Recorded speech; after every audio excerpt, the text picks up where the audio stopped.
Mary, and they have two adult daughters, Heather and Allison. Welcome to the Watchman Report, sir.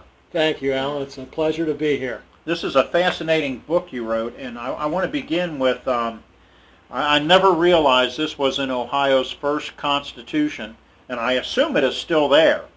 Believe it or not, Ohio's first constitution says, religion, morality, and knowledge being essentially necessary to good government schools shall forever be encouraged.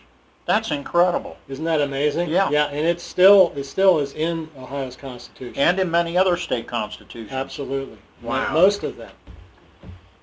Well, take us on the journey of how you came about writing this book. It was definitely a God thing. It was very interesting. I was actually fairly heavily involved in the pro-life movement in Cincinnati about a little over 20 years ago. And there was a decision that was rendered by a common pleas judge in Franklin County, which is the county for Columbus. And believe it or not, he found a right to an abortion in the Ohio Constitution. Now this is, not Roe. This is like a Roe versus Wade for Ohio, and so that caused a lot of consternation for me. I couldn't believe that, and so I thought, okay, I'm going to read the Ohio Constitution. So I go to the Ohio Constitution, I start reading it, and that's when I stumbled across those words, and I just was amazed. I thought, well, how can religion, education, and government all be in the same sentence, and this is in our founding document that's our Constitution. How can this be in our founding document? It didn't seem to fit with the public schools or public education as I saw it in the early 1990s.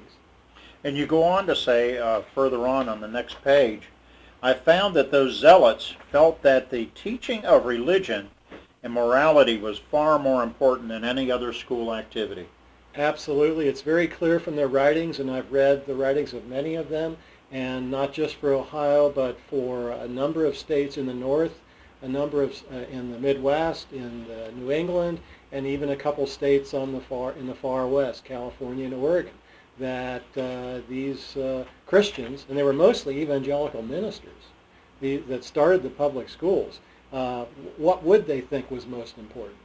Of course, it would be evangelization and discipleship, and so that was their vision, and that's what they put into place in our first schools in Ohio and in a lot of the rest of the states.